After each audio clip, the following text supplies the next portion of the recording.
Els alumnes de tercera els anem a dir com dividir pas a pas. Primerament hem de recordar les parts de la divisió.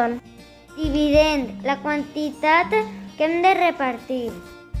Divisor, entre quants tenim que repartir-ho? Quocient, què li toca a cadascú.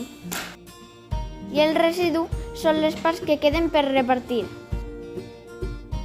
Anem a fixar-nos bé en la divisió.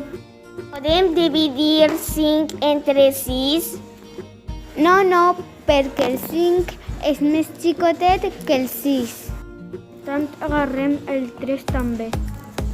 Quin número multiplicat per 6 dona 53 o quasi 53? Anem a recordar la taula del 6.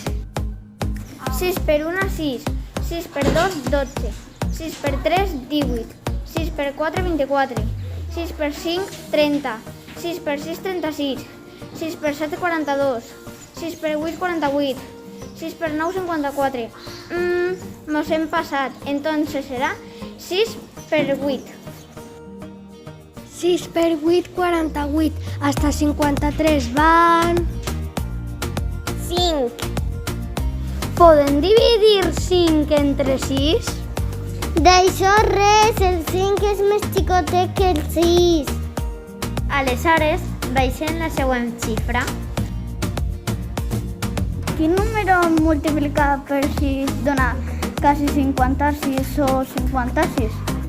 Clarament és el 9, perquè 9 per 6 són 54.